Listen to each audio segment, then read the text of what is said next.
TV begins now.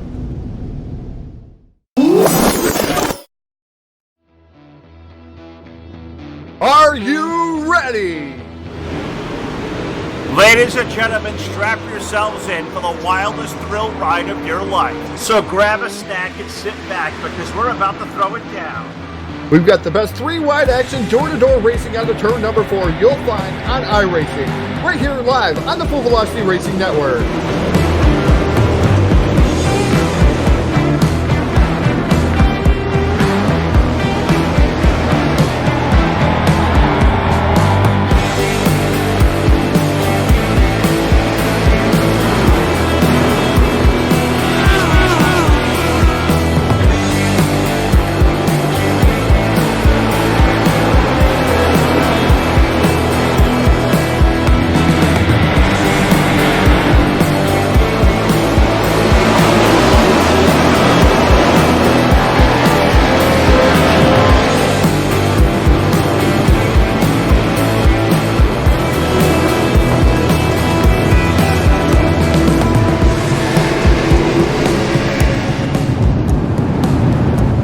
We are about to crown tonight's champion, and it's time to let her dig. We're restacked and repacked up a turn number 4. Who's it gonna be?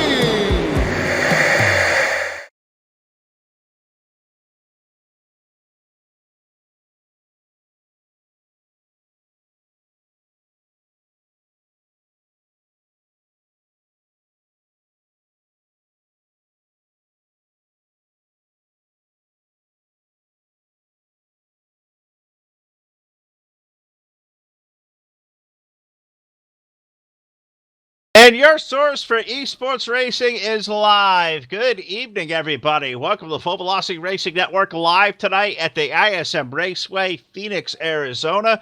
Thursday night means it's time for the EastWest Promotions Modified Tour, and it comes to you live via Facebook Live, YouTube, and Twitch TV. Good evening, everybody. How the heck are you? Phil LeCasse back in the saddle here. Todd stands at the controls, and alongside, welcoming back on a Thursday night, our good buddy Jeff McConey, who all iRacing updates and issues aside, Jeff, we're back live with you again this week, bud. Welcome back to the network. It is good to have my my modified partner back here for Thursday night, bud. How the heck are you? I'm doing great. It's great to be back. I'm glad that iRacing hasn't decided, no, you don't get to watch the session. As Simon Jeske went up into the wall there in his qualifying run. Wow. Okay, that's quite a way to start it off here. So he's going to get one lap of qualifying. Huh. But I'm doing well. How about yourself? We are ready to lock and load. Going to be a great night here at East-West Modified Tour. We come in, we'll look at the evening's point standings here before we get started. Keith Jeffrey coming in off a couple of really good strong runs. Two-time winner this season at 8 starts. He leads the points by was that about 80 points back to we find, or 60 points back to second place Dave Bodie. I don't think Dave has joined us back here in the field, so 2 weeks in a row. About the second place in the standings, car number 18, Dave Bodio. Kyle O'Danick coming in third in the standings, Tyler Chadwick and Glenn Pressel the third, running out our top 5 in the points. But we're only a couple seconds away from getting this 80-lap feature event under the green flag. So before we do that, let's take this thing trackside. Let's pay honor to this great nation, the United States of America, with the playing of our national anthem. Oh, say, can you see by the dawn's early light so proudly we hailed at the twilight's last gleaming, whose broad stripes and bright stars through the perilous fight o'er the ramparts we watched were so gallantly streaming, and the rocket's red glare, the bombs bursting in air, gave proof through the night that our flag was still there. star-spangled banner yet wave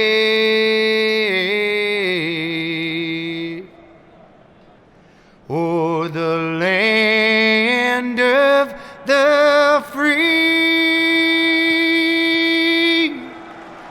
and the home of the brave.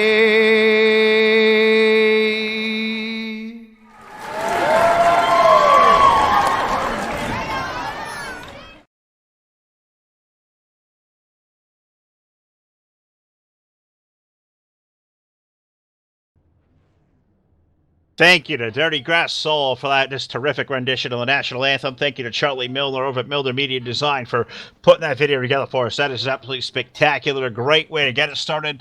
The ISM Raceway. Kind of a weird place, Jeff, to call away the modified race, but hey, let's give this a whirl. 80 laps around. Let's take a gander at our Voiles Trucking starting lineup.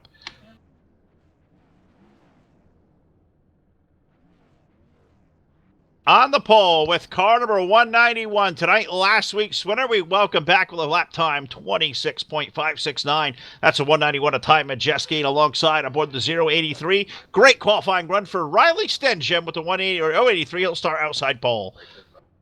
In the 88, we got Keith Jeffrey, a 26.805. He's about 2/10 slower than the front two guys. That is huge. That is major, major time loss. But we've also got Steven Rogers there with the 26.9, another 10th off.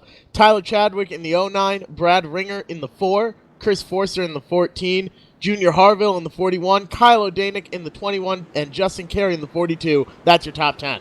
Jimmy Zacharias rolling off 11th tonight aboard car number 27 with the 73 of Chris France on the outside. Zach Murphy aboard car number 29 with Kurt Vigent in the number 7 rolling off 14th. Steve Costley's number 76 rolls off on the inside of row number 8 with the number 18 of Rick Webster alongside. The number 17 car is Billy Porter. The 99 of Glenn Pressel III. Don't come deep in the field from position number 18 and rounding out row number 10. Dylan Kopeck in the number 6. Barrett Bishop, and their buddy of ours out there tonight in Ford car number 102. He'll start 20th. 21st, we got Scott Bryan in the 38. As the green flag now comes out, Ty Majeski is going to have to get on the gas and get out of here. As he does, Keith Jeffrey dives to the inside. He's going to take second place. He certainly is. If we look back in the field tonight, outside the top 20, the likes of Scott Bryant, Jay Perkins with car number 49, Tom Bergeron in the 093, Tommy Flanagan's 097, John Murray in the 042, Brandon Wilkinson fell out qualifying, didn't get a qualifying lap. He'll start deep in the field tonight. He'll start 26 as we're now working one lap into the books. Ty Majeski leads the field as they exit turn number 1. I'm watching these battles further back. Dylan Kopeck on the inside of Jason Perkins, and then right behind them, Brandon Wilkinson is right next to Tommy Flanagan. These guys are fighting for position here. Once these tires start to wear in, it's hard to get an advantage over the other guys, and you end up just riding around in a single file line. You have to take advantage of these good tires and your runs that you get. As Dylan Kopeck throws a block there, you have to take advantage of what you have now before everyone gets single file and you can't make a pass. You're absolutely right. You got to get it while the getting is good. That's what they got to do right now as they start stringing them out front. Top 5, all single file. Ty Majeski, Riley Stenjim, Keith Jeffrey, Steve Rogers, Tyler Chadwick. Let's go back in the pack there on board. There's Sheffield Graphics on board with Dylan Kopeck running 19th. You can see he is stuck in traffic, and you said it, Jeff. You got to go early with these new tires, the fresh tires. Flat racetrack, big wide tires, they're obviously going to wear. Absolutely, and on lap 3, it might already be too late. You have to get a great run off the corners here. Long straightaways for these wheel and modifieds. A mile track doesn't sound like much, but these cars are designed and built for a half mile, maybe 3/4 mile Iowa at the most. So taking it to a track this big, these long straightaways, you have to get a good run going if you want to pass someone. Also, keep in mind, ISM, you got that dog leg now, which I guess is what, the front stretch, the kink, whatever now the new configuration of ISM you call it. And I think back to years past. I'm not sure if you remember going back to the Nazareth Speedway way back in the day.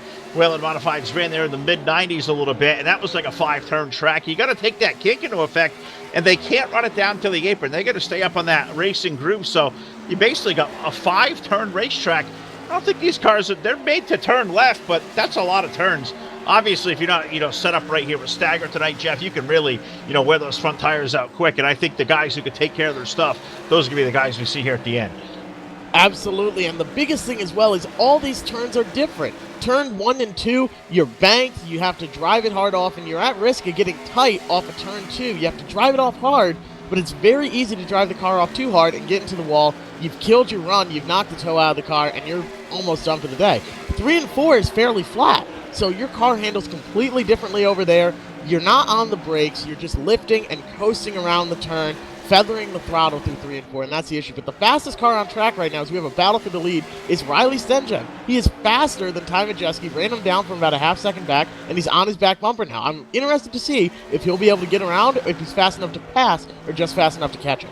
I'll tell you what, watching both those drivers go at it in practice, of course, Ty Majeski, we know his accomplishments out there. Last week's winner in the series at Irwindale and right the tire tracks. Newcomer to the series, Riley Stengen, has been really game all night long. Car looked really stout in practice, and looks like right now as they work down through the kink there, headed toward, well, I guess he calls it turn 1, turn 3, whatever the heck you would go. I haven't got this new layout figured out yet.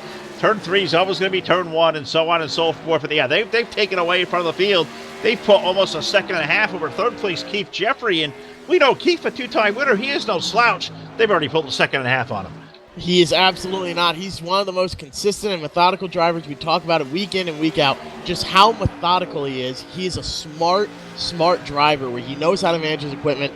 I don't know if he's got enough to catch these two guys in front. They are just pulling away from the field. They really are. Now going to complete lap number 9 this time around. They are really putting one hurt on him right now. Majeski and Riley Stengen pulling away. It was last time 1.79. It may grow a little bit more here next time by. Back to the 80 of Keith Jeffrey. He's in a couple car lengths on himself. Steve Rogers, the 89. Good run out of the gate early for the 89 car running in fourth. And how about Tyler Chadwick? The 09 now running down to the inside. He will look for a spot on Rogers Racing for fourth. Chadwick down low. You see the flat surface. He walks up the hill. There's not a whole lot of banking to catch these cars. There really isn't, and I'm noticing a lot of these guys, first place is still in first. The guy that starts second, still in second. Third is in third. Fifth, moved up to fourth. Fourth, moved back to fifth. Not many people are making passes here. Not many people are losing positions. Our biggest mover is Brandon Wilkinson. He's up 11 spots from 26th to 15th. But I think the biggest thing here tonight is that guys will be fast enough to get up to somebody else's bumper, but there's just nothing to do to get around them. You have to get a good run off the corner, and sometimes they can just throw a block, and that's it. As Riley Stengen ran Ty Majeski down from half a second back in just a couple laps. He was very quick, and now he can't get around him. He can't even get a run on the guy. Oh, it's tough to do here tonight. And I'm looking back here from the field. You were talking about that flying 56. Brandon Wilkinson, he started 26, did not post a qualifying lap. Well, he's already run himself down just around Glenn Pressel. Brandon Wilkinson, maybe the fastest car, arguably, on the racetrack now, up to 14th. But already going through that traffic, he's already started 8.5 seconds. So starting all the way back behind, you think that's almost one-third of the race, one half of the racetrack right here. What are they getting? Our lap time is about 26.5, so that's almost one half the racetrack. He's already behind. 56 car is definitely quick, but he's going to need some caution if he's going to catch up to the lead pack this evening. And fighting through traffic, it slows him down about 2 or 3 tenths a lap here. You're losing about 3 tenths per lap every time you're side by side with a car. So the leaders are running 26.8 or so. He's back there running 27.0, 27.1. So it's just nothing you can do. You have to fight through traffic, and he's fast enough to do it, but I don't think he's going to be fast enough to catch these guys out front. They are just pulling away. A 2.2 second lead over Keith Jeffrey, who's got a second back to fourth place. They are really doing a good job. Now, let me bring your engineering expertise into this tonight, because I think a flat, 1 mile track out there in the Whalen Modifieds, I'm obviously going to, migrate toward New Hampshire. So we think of New Hampshire and Phoenix, both relatively flat tracks, but are the setups going to be similar? You may bring to Loudoun to bring out the Phoenix, or is this a completely different animal? Well, we have a caution out on track. I'll answer your question as soon as we get this sorted. All right, yellow flag on the speedway. Our first Team Hard Motorsports yellow flag of the night. Hard Ass Racing bringing us our first caution flag here on the Full Velocity Racing Network. Is going to put my partner in crime of a long time, Mr. Too Tall Todd Stanton, who is going to be, kind of quietless tonight, but good to have him on the controls. And I'll throw it down to Todd for the first time tonight. A J-Max Strong Full Velocity Instant Replay. Todd, what are you finding for us? Well, it looks like a little bit of contact between the M6 and the 76. 76 going around another car, getting involved in that. It looked like maybe even trying to get a bead on who else was going around in the knot there, but could not quite get it. But Steve Costley in the 76 machine going around here at the courtesy of the M6 here out there on the Speedway. M6 will be That Dylan was- Kopech. That was Tommy Flanagan that got involved, it looked like, from my point of view. Yeah, he was just trying to avoid the spinning Steve Costley, caught the back end of his car, and did a full 360, and kept it going straight, wiggled it back and forth, but kept it going. That looked like just the 76 ran a little bit low on corner exit, and Dylan Kopech, maybe we had a missed rivalry, got a little bit tired of it, pushed into him, and sent him around. Sure did. First caution flag of the night now opens up the pit lane, and Jeff looked down on pit road. All the race leaders coming on. Looked like Riley Stenjem got his right sides up a little bit faster than Ty Majeski's. It's a lot of luck with these pit crews on how quick they are. I think he's going to beat Ty Majeski off pit road here. You could see Riley Stenjem as your leader. We'll wait and see as they're working on the left sides. We'll see which one hits the ground first. Yep, Riley going to be the first out of the pits. He'll win the race. Majeski a slow stop. Looks like he'll lose second there. I believe Keith Jeffrey scored it around. So 88 crew with a good stop. Majeski going to fall back to third. So Riley Stenjem, we know, was just hanging around and chasing Ty Majeski down. You know, with these fresh tires and clean air up front, as this race has kind of changed. I mean, we're only 17 laps in, but 80 laps at Phoenix here tonight. I mean, this almost feels how a sprint race feel to it, does it not? It really does. We're going to be a quarter of the way through this race by the time we go back green. I think we're going to see Riley Stenjem pull away from it. He was fast enough to catch Majeski but couldn't get around him. That doesn't mean he's slower than Majeski. Keep that in mind for everyone listening. It might sound weird, it might sound confusing, but being fast enough to catch someone is very different than being fast enough to pass them. You can be 2/10 faster than the guy and just not able to get a run on him and get around. It's just the way these cars are. It's just one of the mysteries of the world. But Riley Stenjem was the fastest car on track. He ran down Ty Majeski. I think he might be able to pull away here. Ty Majeski is not in bad shape starting third, though, on the inside line. He will probably be able to get around Keith Jeffrey by the exit of turn 2. I know, we'll have to wait and see, because as we get ready to go back to the restart, Jimmy Zacharias, number 27, he stayed out there under this caution flag, so looks like 27 going to be the first car going to lead us out to green, and that's a name that, if you know anything about racing up to the Northeast at all, the Zacharias family, was on pavement in the SK Modifieds for years and years and years. Jimmy's a third-generation driver now. He has made the transition to basically a dirt car in the last couple of seasons. Had a really good year out at the Thunder Mountain Raceway, a place that my buddy here, our partner tonight, Jeff, Mr. Stanton, he knows all about the Thunder Mountain Raceway, don't we, Todd? Yeah, definitely do. It's going actually dirt car next season, so it's going to be rather interesting to see how everything's going to play out with those guys. And I'm on the dirt seat of things, so it's interesting to watch these ground pounding, earth-shaking Wayland Modifieds.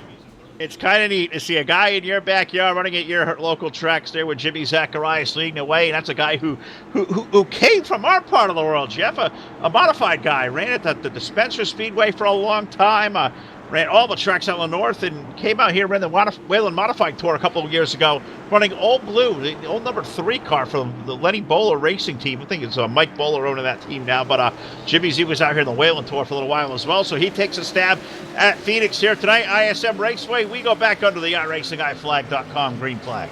Inside line got a good start. Riley Stenjem really couldn't get it going, but he is going to fly around on the outside. The inside line gets checked up. He and Ty Majeski are going to check out on the field here. How much do you think right there was 17 lap-old tires on a 27 car? Because they got down to the turn, and he had to lift out of it where Riley and Ty and, the rest of the gang, even Kyle and Danik with 21, they went up high. They passed the 27 car like they were standing still right there. Is that all tire wear right there? I got to imagine. On a scale from 1 to 10, with 10 being it completely at the fault of tire wear, I'd give it about a 78. That's 100% staying out on old tires here. The fall off is quite noticeable. It's about half a second for the leaders out in clean air. So they were losing half a second over 17 laps. Absolutely just tire wear there. That's what slowed them down. How about the run these last couple of weeks? So the guy running in third right there, the number 21 of Kyle O'Danik, a couple of second place finishes. Guy coming so close to picking up win over here.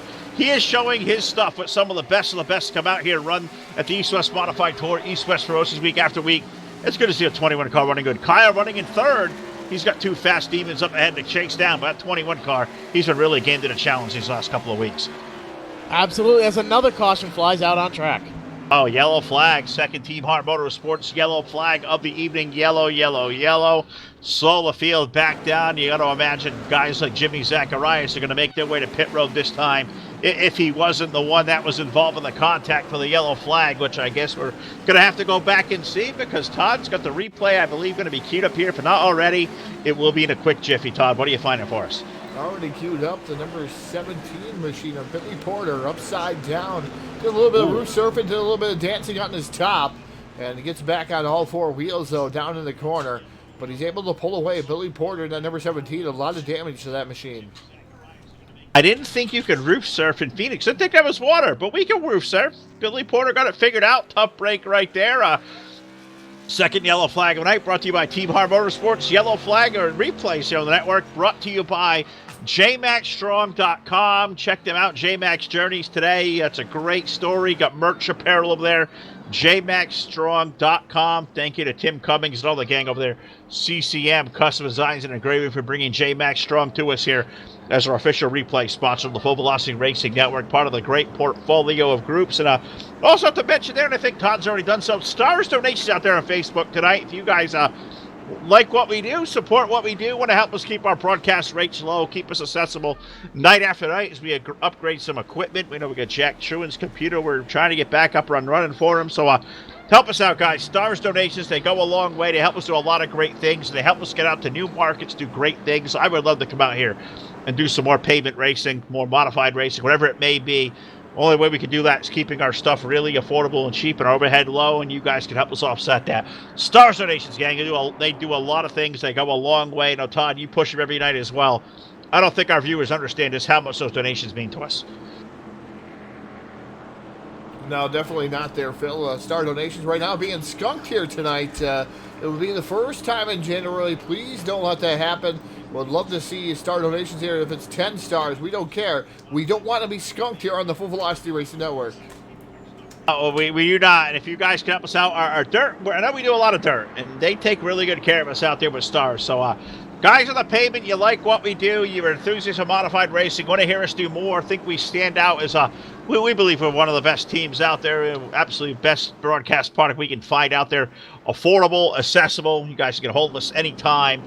Stars Donations, gang, help us out. Let us go to new markets. Let us do great things out here in 2020. So Todd said, we're out here about every night. We've had donations coming in every night. So we don't want to, you guys don't want to be the first to leave us hanging. EastWest Promotions, you guys out there watching, take some good care of us. If you're watching on YouTube, feel free to come over to Facebook as well to do that. If you're watching through either platform tonight, welcome aboard. Let's go out for a great ride now, 25 laps in, and I believe, Jeff, we're getting ready to go back green flag racing, I think this time by.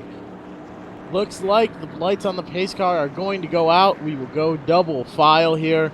This is going to be exciting. I was a bit incorrect on Stenjum being able to pull away from the field, so, I mean, those guys were just front to bumper. I'm interested to see if they'll continue that here.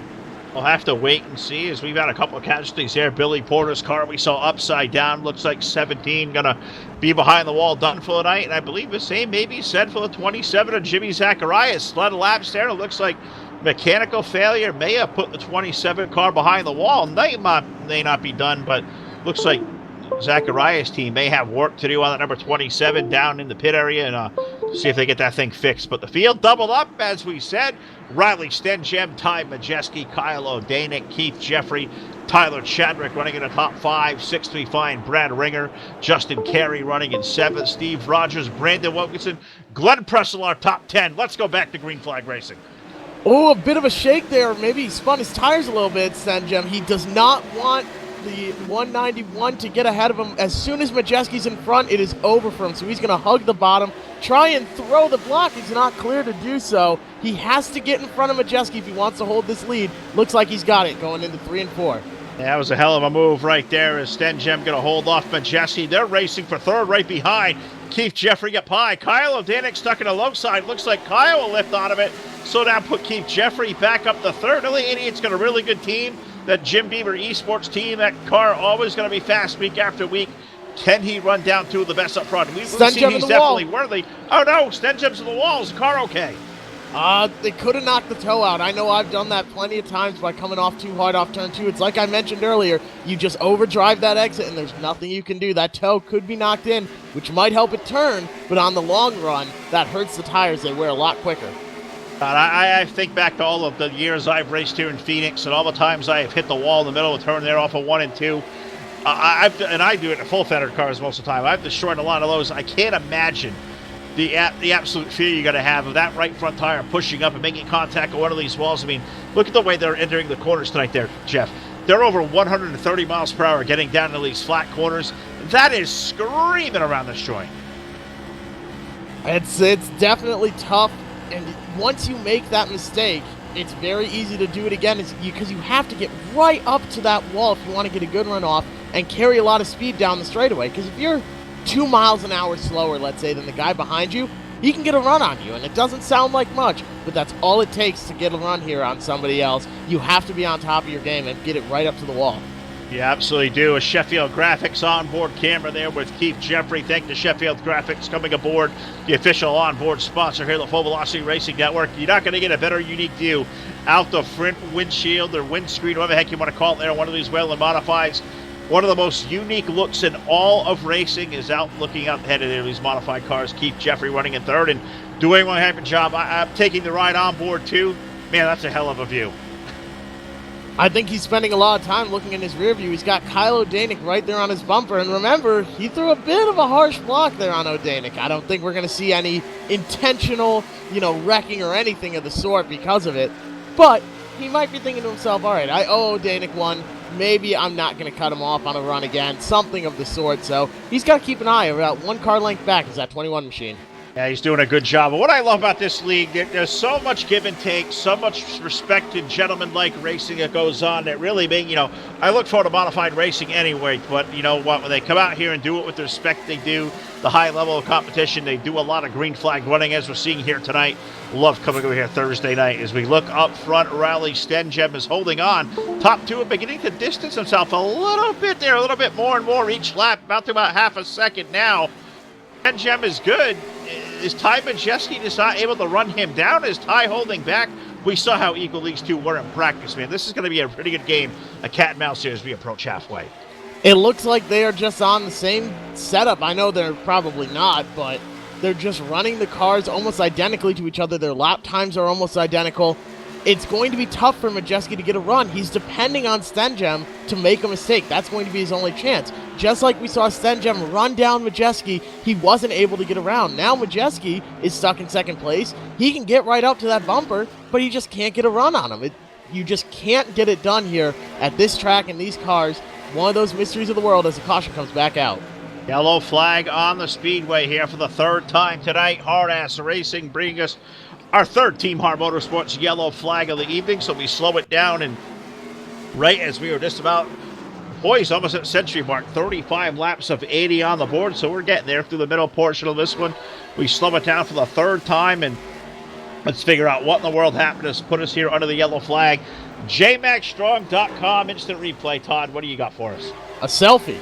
Yeah, I'll buy a selfie. The number 99 and Glenn going around. I'll buy a selfie there, Phil. It looked like he had a handful of steering wheels, snap back, tried to overcorrect, and around he goes all by himself down towards the end here. No, it did make no contact with anybody, so no worries for the wear. Probably come down to pit road and get some new tires. All right, so Glenn Pressler going around. He gets the Full Velocity selfie stick for the night. Needed some TV time, not the way you want to get it all by himself. I know Todd's got the catchy catchphrase, so we're going to try to listen out. Everybody wave to Glenn and say, hey. That's a selfie stick. You don't want the selfie stick, because I'm going to give you that treatment every time. And I don't know, it's not quite the who's it going to be you give us, Todd, night after night, but I'm searching for something. The selfie stick, I guess, will work. Definitely glad that I don't have to do the who's it going to be here tonight with this huge head cold I got. Oh, you're dealing with it, too. It's rough. Northeast the weather is awful. And Jeff could say it, too. The weather changes here the last couple of days. This is kind of ridiculous, isn't it? I know I'm stuffed up. Todd's stuffed up. You're doing all right, Jeff. I know we're all in the same neck of the woods. Well, I live out in Indiana for most of the year. I go back up to Massachusetts for the summer, but No, there's no major weather change here. It's just been cold and dreary and cloudy and a bit rainy and everything else for the past couple of weeks. No weather change here. I'm surviving. Stengen with a slow pit stop. He's going to come off 4th, 5th. Oh, man, a very slow stop.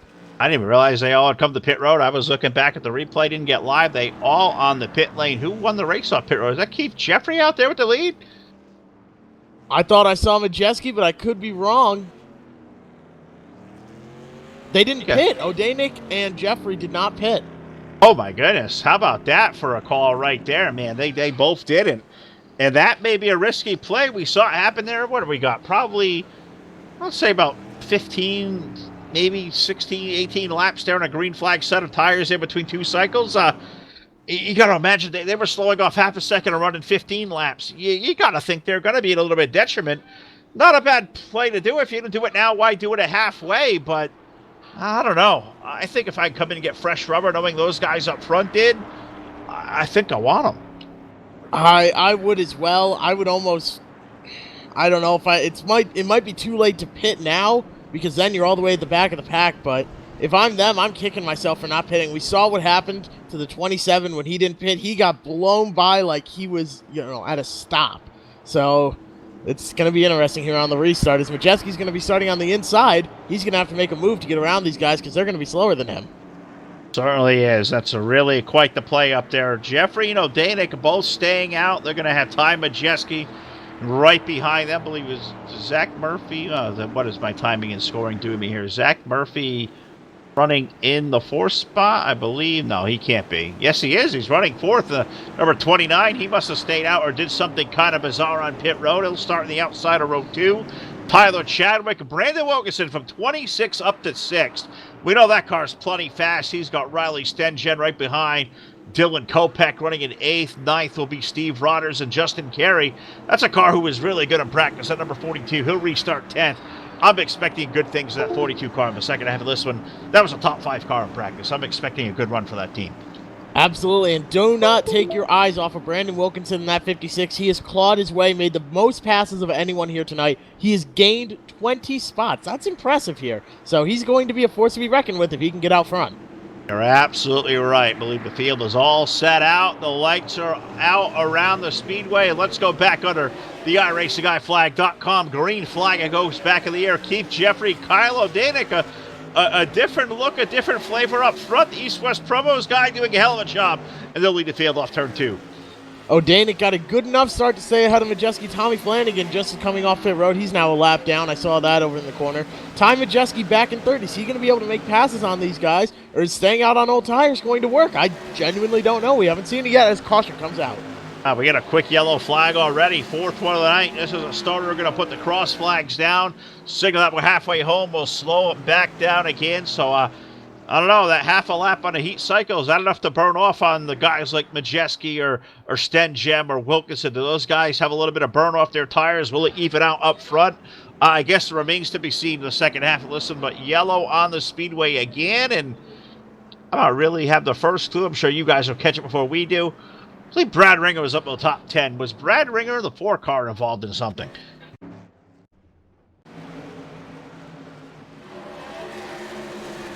And you're still searching for Was this he wreck. involved? Was he involved? That's the question. Yes, he was. He was involved in quite a bit of carnage over here. I mean, he nailed the outside wall. There's smoke barreling out of that number 4 machine. There was a lot of contact, a lot of different things going on here. They were dicing in the 4 position. The 14 was the first one involved. The 4 was the innocent bystander. And it looks like some other cars piling in here. Phil, definitely a rather interesting wreck. Oh, man, I think it was Chris Forster, the 14 that was involved there. Tough hit there. Wow, Brad Ringer's car. That a hit. And Jeff, for years and years, I was out there in one of these Velo Modifieds. I do my racing, in that old-time Sim NR 2003 still to this day. But I drove number 4 in open-wheel cars for a long time, and unfortunately, my car looked a lot like Brad's, up in smoke and destroyed. I don't like seeing 4 cars tore up. I feel bad for Mr. Ringer. Yeah, it was a very strange wreck. It looked like Justin Carey in the 42 was expecting Tommy Flanagan to come back on track, and so he jumped up following the 56, and he went right up into Kopech. That caused the whole chain reaction. Kopech got loose, had to save his car, and from there, it was just all downhill. Now you think about it, these Whelen modifieds, wide tires on the rear end, you would think these things stick to the ground like glue. But you know, sitting behind the wheel, one of these things taking time out there, these things are a little bit dirty. You kind of dirt them out of control, swerve the wheel back to the right. Once it bites and catches back, I mean, these things are awfully hard to drive. Absolutely. They're very difficult to drive, and they have a lot of downforce, a lot of grip because of those big tires and just how low to the ground they are. But the problem is, as soon as they get out of sorts and you're counter-steering, you're gone. Like, that car, it goes straight, and that doesn't necessarily mean it goes straight on the track, if that makes sense. So if you get a little bit off and the back end starts to come around, you're going straight wherever that is, even if you're turning that wheel to the right. You imagine that, Todd, for us pavement guys who would think that this is going to be difficult. You coming from a dirt world, I mean, I know those cars on dirt are dirty, but can you imagine doing that to speeds in one of these cars on pavement? No. Would you ever be willing to try this? I don't know, Phil. I don't know if I could handle something like this. I can hardly handle the dirt cars anymore because I'm having the broadcast booth so much. Yeah, I know. We're kind of like retired racers now. I'd say semi-retired, but man, one of these days, I'm gonna tell you, I'll grow the set one day to come back iRacing once again and try my hand at it, and you guys can just see absolutely how awful and ridiculous I look behind the wheel. One of these things and tell me to go back upstairs. Looks like another casualty in this one, Jeff. Unfortunately, looks like the 49 of Jay Perkins. Saw 49 car just make a beeline to the garage area. Looks like he may be done for the night. That's another one of these. Jay Perkins, that's a good name over here, EastWest. Always runs really consistent. I hate seeing guys out here week after week like him that looks like an exit this one early. I think someone poured sugar in his gas tank, so he is out of this race indefinitely. Steve Costley as well. He's been struck by the sugar in the gas tank. He is out of this race. That stinks right there as we're getting ready to go back to green. Keith Jeffrey leading Kyle O'Danick, Ty Majeski, Zach Murphy, Tyler Chadwick in the top 5. 6 we find Riley Stengen, Brandon Wilkinson, Steve Rogers, Justin Carey, Kurt Vigent going to be our top 10 as we return under the iRacingIFlag.com green flag. Lap 45 is now underway of 80 laps total. Ty Majeski is going to get a good run here on O'Danick. Those fresh tires are going to allow him to make that move, dive it to the bottom. I think he's going to be able to get around Jeffrey pretty quick here. I think so, as he's down to the low side. Majeski with that run over to 3. Wassa a little bit up the hill. They don't make any contact there, which, man, I love watching these guys wheel these things around. Majeski get that preferred groove. But look at O'Danick with that run up high. With the momentum and a little bit of banking there, was able to carry him through the corner. A little bit of banking in that draft off of the 88 certainly helps him as well. At a mile-long track, these cars, you'll notice they are faster in the draft. You might not see it at Bristol or Stafford or some of these shorter tracks, but once you're at a mile-long track, New Hampshire, Phoenix, yeah, you'll definitely see the draft come into effect here.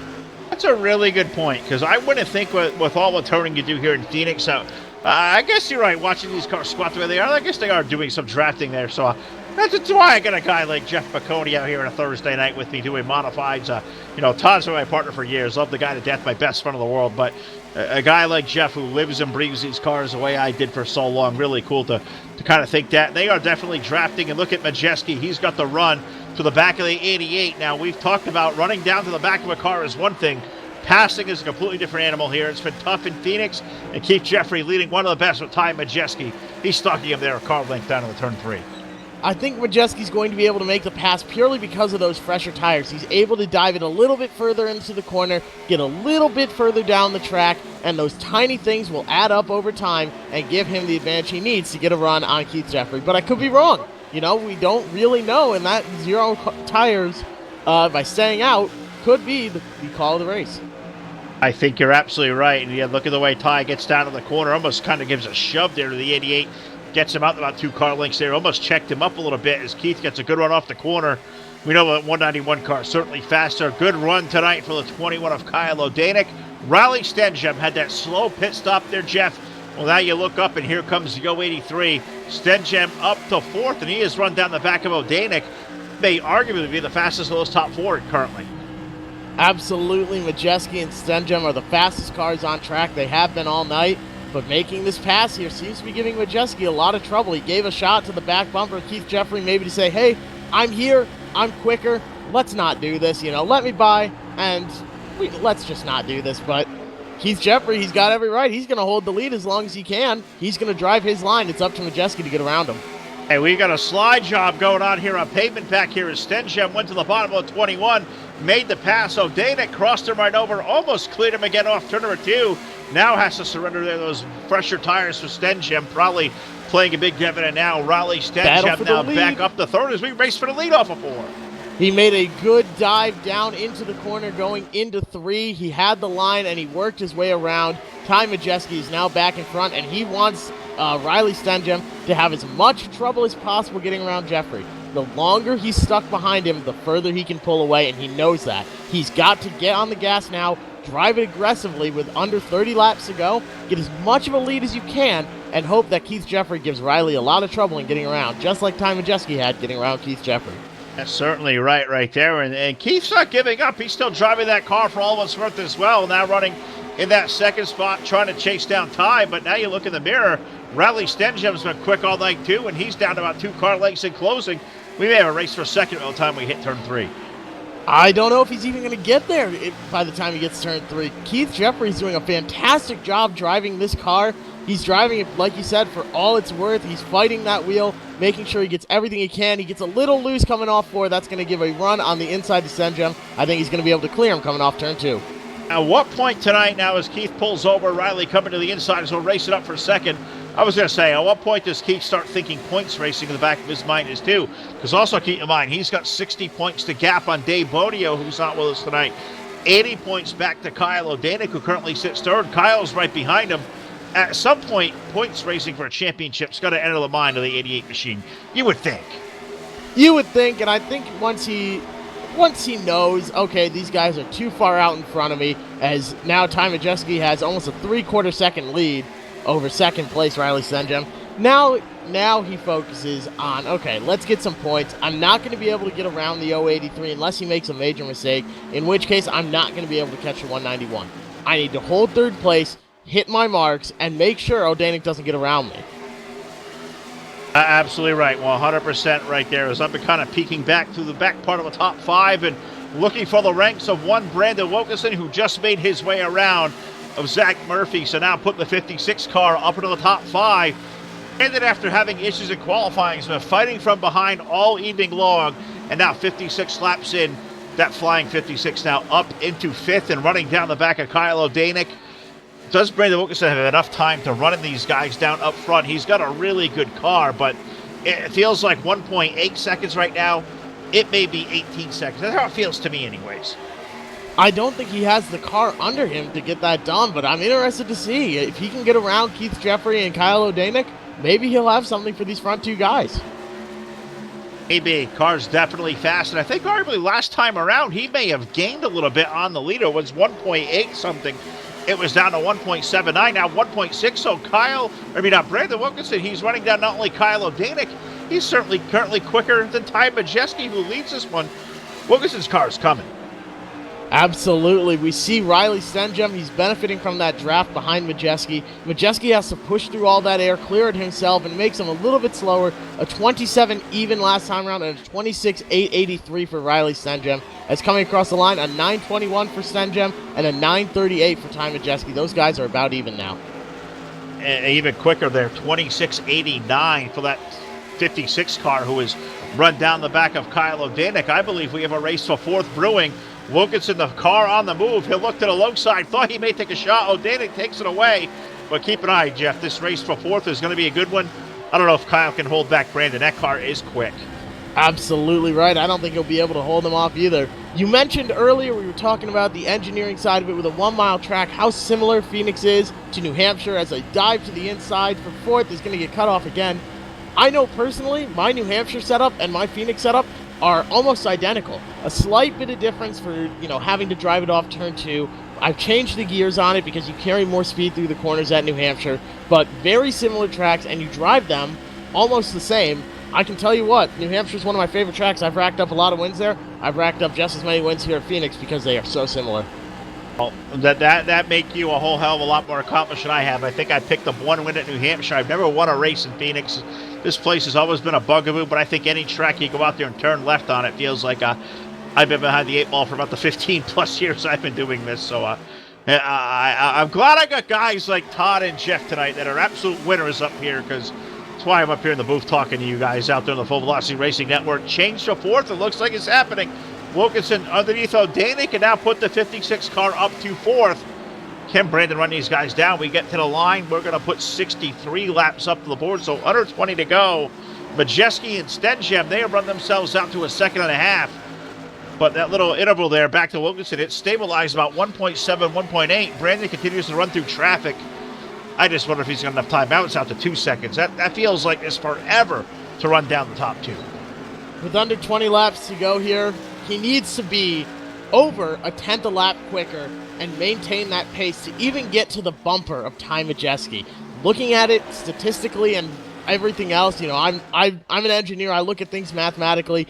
If you were to put this on a graph and put two lines, see when they intersect, they would intersect a whole lot later than lap 80, and that would be when Brandon Wilkinson would get past him if he maintained a pace quick enough. He just doesn't have it right now. I don't think he's going to be able to get up to the leaders.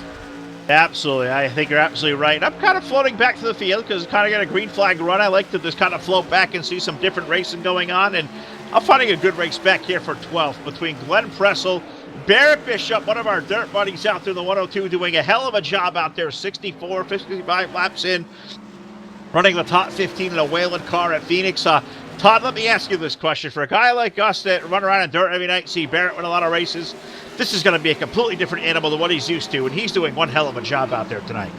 He definitely is. And I tell you, it's kind of a win as the 99 getting loose there. Glenn got loose as Barrett Bishop going to be able to clear him for the 12th position. So it's going to be feel like a win for him. I'm going to tell you, Phil, that 102 of Barrett Bishop definitely on the dirt side of things quite a bit, but now tapping into the asphalt side of things.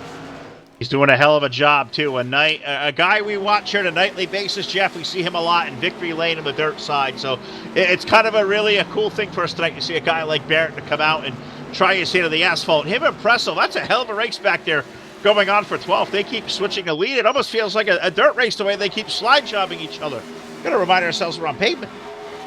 Oh, nobody tell him as he's running a Ryan Priest scheme, it looks like. One of his older ones with a black and orange instead of the new white and orange that he runs now. As Glenn Pressel is going to get a run up here. I don't think he's going to be able to get to the inside of him, but he got right up to his bumper. Looks like that spot at 12th belongs to Barrett Bishop, and he's going to hold it. He's pulling away now.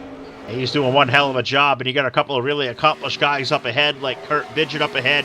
Dylan Kopech has rallied back in the top 10 in the M6, running in 10th. But up front, as we now approach, we got 67, lap 68 going on the board. Ty Majeski has run 0.2 of a second out on Riley Stenjem. Those two cars have been the class here tonight. We look back to third, where we find Keith Jeffrey running there, and then he's got right behind. Story of this race, I think, tonight has been that number 56 of Brandon Wilkinson from 26, now competing for a spot in the top 3. We go wheel to wheel, door to door down at turn 1. Well, he wants a spot up here in the broadcast booth. We interviewed the top 3, and it looks like he wants to be one of them. He's on the outside of Keith Jeffrey as he's going to slide all the way to the bottom. Thinks better of it as he gets blocked. He's now on the outside. Can he make a pass on the outside? There's a caution now on track.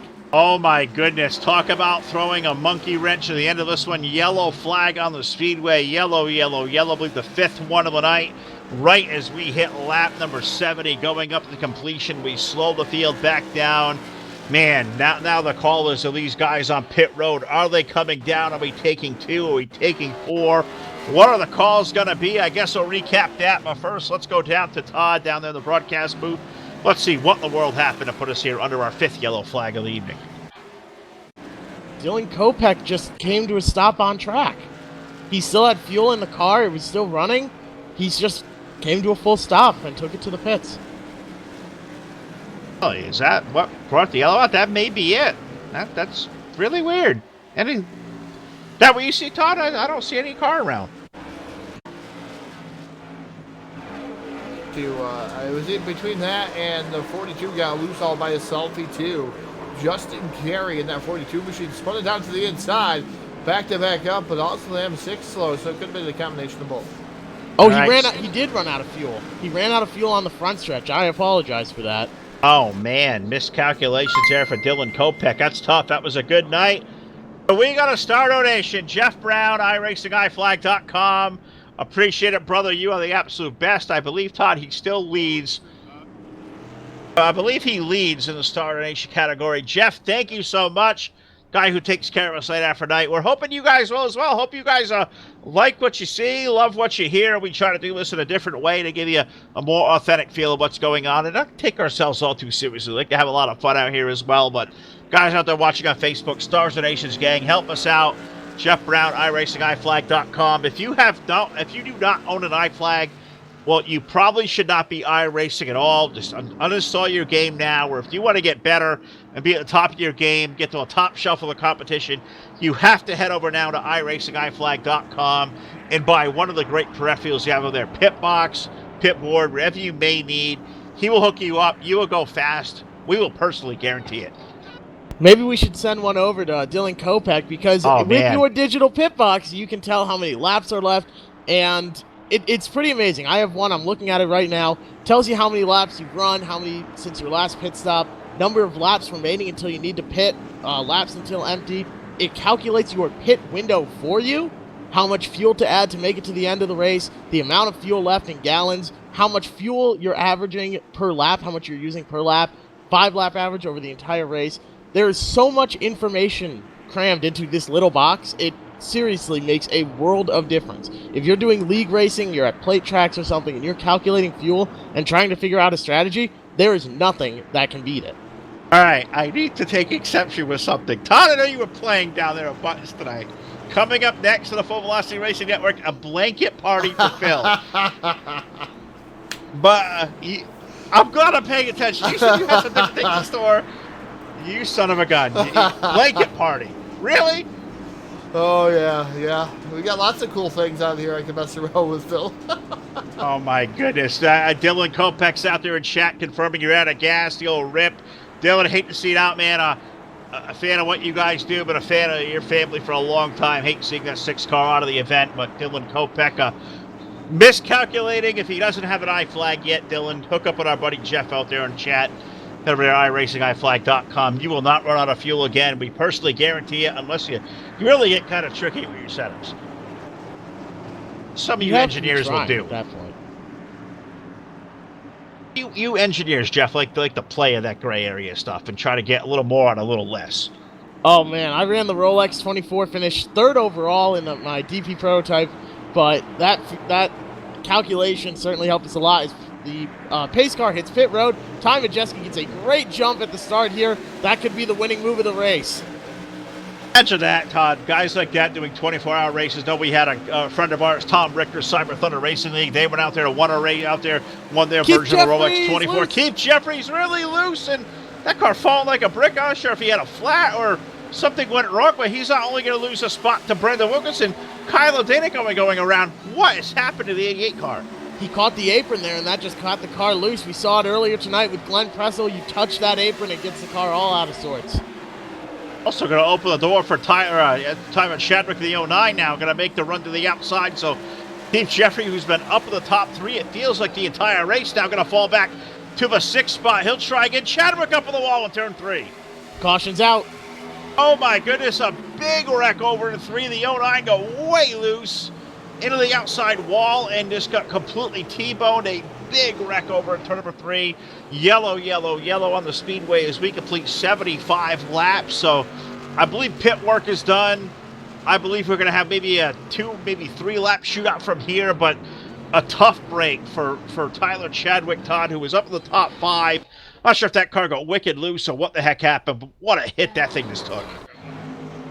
Absolutely. It looked like he just overdrove the entrance of the turn, and I really don't know. He was making sure that he didn't get past and just went up into the wall.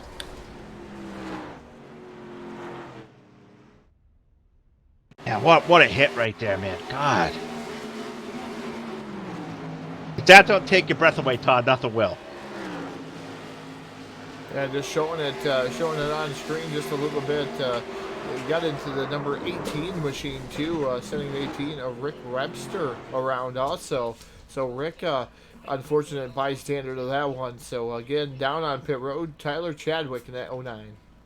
Yeah, that is a tough break. Car took a savage hit. I believe Tommy Flanagan got tore up in that as well as a couple of cars just kind of got a piece. Trying to see Tom Bergeron also in the 093. It was a Rick Webster's 18 right there. Justin Carey's car has snuck on by. Wow. I've seen modifieds hit hard over the years, and we do it mainly on short tracks. So they get to the high speeds they get here on a 1 mile, like in New Hampshire, or even like they've raced at Dover or here at Phoenix, man. I'm speechless watching a car hit that hard. I mean, they're not designed to hit that hard. Not open wheel cars. Certainly not. These cars, when they get airborne, that's when things go wrong. They have so much downforce, and for those people listening and you're wondering what downforce is, it's the force that is attaching the car to the ground, essentially, pushing down on it, and that's why you add spoilers on cars. It pushes the car physically down towards the ground. So once these things get airborne, you know it's stronger than whatever it is holding it to the ground, which is a huge amount of force. I just can't believe the hit that car took. I hope Tyler's all right. That car got absolutely just careened and destroyed, and 09 definitely out for the night. So I'm thinking, are we going to get a one-lap shootout? I'm trying to peek up here to the pace car to look up front where Ty Majeski and Riley Stenjem are, and I believe the lights are out. The lights so are we still go green. on. Oh, they're still on. Oh, no. So I'm starting to get scared. We need to get lights out this time, or we may end this one under yellow, and I'd hate to see a race under yellow. Absolutely. This is, if the lights go off, then that is the race. Well, let's pray for it, because I just, man, I though we go back years ago in old Sims and before a green-white checker rule, before iRacing put it in, I've been spoiled watching these green-white checkers. I want to see one here. I want to see if Riley Stenjen's got one more shot to take at Ty Majeski. I want to see if Wilkinson's got a car to go up there and compete with them, as he has come from the back all night long. But we're going to head down what I guess is called the front straightaway, or whatever we're going to call it here in Phoenix now. As we get down to the corner, we'll start finish line is. Let's see what the verdict is here. Lights out. The lights or are lights off. on? They They're are off. going to have a one-lap shootout here. It's not even a green-white checkered. It's a white checkered. They're going to come to the line, and they are going to race for one lap. This is going to get interesting right here, and I believe we are going to double them up. So this is going to get interesting. Majeski, Stenjen, Wilkinson, O'Danick going to make up row 2. You look back to row 3. You find Keith Jeffrey back there. Steve Rogers having a great night. Zach Murphy, Chris Forster. Chris has been quiet all night long on the 14. He'll restart 8th. Kurt Vigent and Barrett Bishop, the 102, having a great night in his debut. A top 10 run as the pace car is over to 3 and 4. One lap shootout, Jeff. I don't know if I get too much better than this. No, it certainly does not. This is going to be quite a run here to the end. I think Majeski's going to have the advantage purely because of that inside line. And coming to the green, he gets the jump. A bit of tire spin by Stenjem. Brandon Wilkinson could take second. Like a bullet right there. Ty Majeski hits that loud pedal down. He'll lead him into turns number 1 and 2. Looks like he may drive away as we head off of 2 down toward the kink. 2 car lengths advantage. Stenjem trying to hold on over Wilkinson into 3 and 4. This is the final lap, folks. We head down to the corner. Ty Majeski, a wide turn now down to the bank, the flat in 3 and 4. Wilkinson hits O'Danick. Oh no, Wilkinson, O'Danick. O'Danick goes up the track, checkered flag. Ty Majeski wins in Phoenix. Huge wreck at the line. Oh my goodness. That tore up a lot of cars right there, but we do know Ty Majeski picking up his 2nd win in a row here at the EastWest Modified Tour. Riley Stenjem for 2nd. Brandon Wilkinson 3rd. Kyle O'Danick will hold on for 4th. Keith Jeffrey, points leader, scoring a good solid top 5 run. 6th for Steve Rogers. Barrett Bishop gets a 7th. That's a great run. 20th to 7 in his night. No practice, no cue. Did a hell of a job. Glenn Pressel will finish up 8th. Kurt Vigent 9th. Zach Murphy ran out tonight's top 10. And this is a great field here tonight. That was a good race. Ty had to earn it here tonight. He got to go to victory lane there, Jeff, for the 2nd week in a row. But I'll tell you what, it wasn't without being competitive tonight. Those guys really gave him a good run. Oh, man, that was an amazing race. A good race is quite the understatement here. Everyone was out there driving hard. I'm interested to talk with these drivers about how frustrating it was for them to be able to get up to somebody's bumper and not be able to get past them, it seemed like.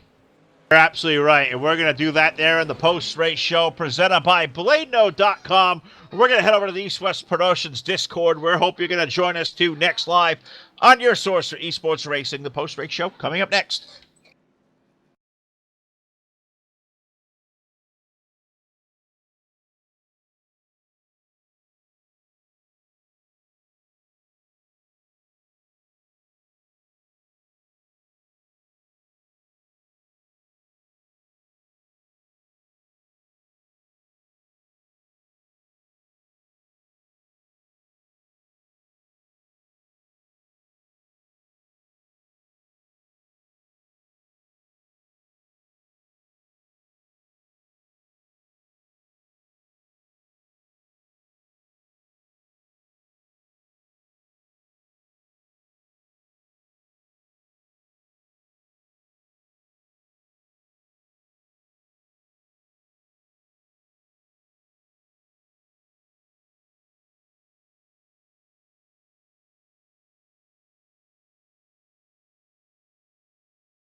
All right, back here live and your source for esports racing, the Full Velocity Racing Network post-race show presented by BladeNode.com. Simple web solutions powered by nerds. You need web hosting, VPS server, dedicated server. Look no further than the gang over at BladeNode.com. Use promo code BLADE10, get 10% off. Tell them that the guys of the Full Velocity Racing Network sent you. As we run to the post-race show, is Ty Majeski picking up tonight's big race win. Riley Stenjem for second, and our third place finisher tonight will be that car number 2 from 26th up to third for Brandon Wilkinson, who is down there trackside with Jeff McConey. Brandon, it is Jeff up in the booth. You got me? Yeah, I got you, man. Well, first of all, congratulations on being the biggest mover of the night, 26th to third place. Tell us how it was navigating through the field. We saw a lot of cars struggling to make passes. Everyone could get up to bumpers, but they couldn't get by. So tell us about getting through the field there. Yeah, it was pretty easy. Mark Logan put in a lot of time this week, and I didn't have a lot of time in the car up until earlier there. I tested about 3 hours for the race after I got home from work, and hadn't touched the car all week. And Mark Logan made sure that when we unloaded off the trailer today, it was really, really, really fast. So obviously, I'm at an advantage when I get to test with guys like Majeski and Stenny all day. So, we took a solid 3 hours there today and put some hard work in. And man, this thing was really good. We focused on getting a good car in traffic instead of being alone. And our plan was just to top 3 pull away, and we had a solid plan for that, but it just didn't work out. But yeah, no, we'll take it for sure. Well, it certainly did work out. Coming all the way from the back, we were speculating on that. We were saying maybe he'll be able to do it, maybe he won't be able to get past that many cars, but you certainly proved us wrong, and you did a fantastic job doing it. Who do you have to thank for getting you out there to the front tonight? Yeah, for sure. Ty Majeski, Riley Stenjem, my teammates there, my crew chief, like I said, first and foremost, Mark Logan, who always makes sure these things are outrageously fast. I mean, that was a fun drive. That was an awesome drive there coming through the field. So, just got to thank him. The best sponsor in sim racing there, Epic Media, Drew Krybeck, and all of his guys over there. Wolfpack Motorsports, all of my guys at the posse. Majeski, Stenny, Spearman, Schaefer, Martin, all those guys, man. I love those guys. And, they make sure our program's always top notch. And it has been for a very long time, and it's going to continue to be that way. And, just looking forward to next week and seeing what we got for these guys once again. Well, taking the top 3 certainly does sound like top notch. Congratulations on being tonight's biggest mover through the field and coming home with a third place finish. Thank you. All right, there we got it. Third place finisher tonight will be car number 256, Brandon Wilkinson. No, I got it 2 on the brain there, 2 in the server. We got to keep to fix that, and we'll let it throw down there back track side. I believe joining us now will be Jeff McConey alongside with Riley Stenjem, tonight's second place finisher. Mr. Stenjem, it is Jeff McConey up here in the booth. You got me? Yeah, I got you loud and clear. Well, you had a great race out there, but the one thing that's on my mind and everyone else's mind, it seems like, you were able to get up to the bumper of Ty Majeski towards the beginning of the race, but just getting by him seemed to be the biggest issue, and the same thing happened when he was behind you. What was the biggest obstacle in trying to get around your teammate there at the front? It seemed like the only time we saw passes for the lead were based off of pit stop strategy, and we couldn't see it get done on track. Yeah, it was just pretty hard to formulate runs when we're so close. We were a little bit different on setup, but we were pretty close, and it's just hard to formulate runs when you're that close on setup. And obviously Ty, he doesn't make mistakes either, so it's pretty hard to get him to screw up. I messed up on pit road, and that kind of set me back. I added too much fuel, and it slowed down my stop, and I lost all my track position when I was leading there. So I feel like if I could have stayed out front, I could have made it a little bit more interesting, but it was just really a matter of who was out front at the end. Right, so that's interesting that you mentioned that Ty Majeski doesn't make mistakes. We hear about it so much. So I have to ask, if you were able to get right up to that bumper, just for the sake of speculation and having fun, would you be willing to move your teammate there, Ty Majeski, perhaps aggressively to get that win here tonight? I think we would have laid a little bit of contact, but it wouldn't have been anything too strenuous to get him up the hill too far. We race as a team, we win as a team, we lose as a team, and it was a team effort tonight. We counted each other down on restarts, helped each other out that way. So nothing to take anybody out of contention for sure. Maybe a little hard racing, but that was about it. That would be about it. Well, we had to ask just for the sake of speculation, just having fun with it. Who do you have to thank for getting you a second place finisher tonight? Everybody at Wolfpack Motorsports and the posse, couldn't do it without them. Me, Ty, Brandon, and Mark Logan. We put in a lot of laps on this setup over the last couple of days, and it really showed tonight. I don't think there was really anybody close to us on speed, and it just a testament to the work everybody puts in, the knowledge we have, and the group of guys we get to work on setups with and race with. It's a good time. Well, congratulations on a sweep there for the front of the pack, first, second, and third. Congratulations personally on a second place finish, and we will see you out here next week. Yep, thank you. I hope to be back up in the same spot, maybe one spot farther up, though. Absolutely. Thank you. Yep. There he is, Riley Stenjem tonight. Second place finisher got him and Brandon. I thought we had Ty down here. Car didn't pull in. Thought I saw Ty jump out of the car ready to join us, but he's a lunatus here. So not sure if Ty's busy schedule, if he's going to be able to come out here and take it with us tonight. So we'll wait here for a second, guys. We'll speculate, but man, I love the fact they say, Jeff, they come out here, they run as a team, they win as a team, they lose as a team, they work together. That's a great communication. That's why guys like that, all those guys were in the top three. What a terrific race these guys all ran. Absolutely. I mean, it was just amazing how close they were able to run with each other. I've seen official races for the modifieds with 10 people not be able to run 60 laps consecutively, but to run 80 laps with as few cautions as we had. Most of them were either self-spins or just complete racing deals. Nobody made a mistake and took anyone else out. There weren't any really just dumb decision wrecks, as I like to call them. It was a lot of just racing deals out there. Everyone out there did a fantastic job. I'm still blown away. We saw someone pass 23 cars and go from 26th to 3rd after everyone was struggling to pass cars so much, but an absolutely dominant performance by the top three. Absolutely right. Well, we thank all these guys coming out. Thanks to Brandon and to Mr. Stenjem for joining in. Guys, you can give us a message again, but Ty, tell them congratulations from all of us. Terrific running. Hope to see all three of you guys back here next week. Really a lot of fun watching all you guys. Thank you again for dropping. Yeah, for sure. All right, there we got it, guys. Top three here tonight. Ty Majeska, a big winner for all of us here at the Full Velocity Racing Network. Got to thank, of course, our great sponsors, of course. Got to thank, of course, EastWest Promotions for getting us out here tonight. Got to thank, of course, Team Hard Motorsports, iRacing, iFlag.com, Voyles Truck, JMax Journeys. Check them out today at jmaxstrong.com. Also going to thank Bladeno.com, the South Texas Speedway, Milder Media and Design. You got to thank Tubbs. He makes us look good. The logos are great. Everything looks great. Thanks to him for all his work. Also, Sheffield Graphics, our official onboard camera sponsors. Also going to thank out there Trash Panda Graphics, 3D Racing, the Pit Pass by Katie Dugas, TDR Racing League, Cyber Thunder Racing League. What am I missing out there tonight? We also got JP Designs. Got to thank them as well. I think I'm missing. Who else am I missing, Todd? Hell, I'm sinking here. I think I'm forgetting somebody, and it's just escaping my overlay or what.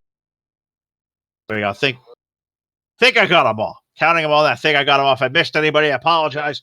For Todd Stanton, for Jeff McConey, Jack Chu, and Ron Piles, all of us here at the Full Velocity Racing Network. Phil LeCast going to sign off. Have a great rest of the night. We'll see you back here live Saturday night. We got the Wild West Outlaw Dirt Series race. We'll see you back here this Saturday night. Until then, for Todd, for Jeff, I'm Phil. Get everybody from the ISM Raceway.